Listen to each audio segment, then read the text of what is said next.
నా పేరు మౌనిక. మా ఆయన పేరు సునీల్ కుమార్. మన శ్రీకాకుళం నియోజకవర్గం. మాకు 2 పిల్లలు. మా పాపకి ప్రాబ్లం వచ్చింది, నిమోనియా అని. మార్చ్ 3, 2024 పాపకు పోలియో డ్రాప్స్ వేసాం. ఆ తర్వాత వేసి వచ్చిన తర్వాత ఫీవర్ వచ్చింది బాగా. ఏంటి ప్రాబ్లం అని హాస్పిటల్ తీసుకెళ్తే నిమోనియా అని చెప్పారు. దానికి చాలా అమౌంట్ ఖర్చు అవుతుంది ఆపరేషన్ అని చెప్పారు. అప్పుడు సీఎం రిలీఫ్ ఫండ్ పెట్టడానికి అంత టైం లేదు.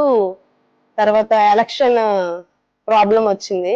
దానివల్ల కొన్ని రోజులు అది స్టాప్ అయిపోయింది. కానీ అప్పుడు మేము ఎలా ఒకలా ఆపరేషన్ చేయించాము. మెడికవర్ హాస్పిటల్ వైజాగ్ లో చేయించాం. పాపకు చాలా ప్రాబ్లం అయింది. ఆపరేషన్ చేసి ఇంకా 15 days తర్వాత కూడా తను కోలుకోలేదు. చాలా ప్రాబ్లం అయింది. ఎలక్షన్ కూడా వచ్చిన తర్వాత తెలుగుదేశం పార్టీ వచ్చింది.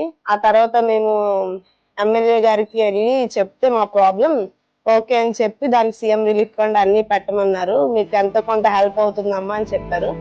ఆ తర్వాత మాకు సీఎం రిలీఫ్ ఫండ్ వచ్చింది 1,05,000. థ్యాంక్ యూ చంద్రబాబు నాయుడు గారు, ఇంకా నారా లోకేష్ గారు.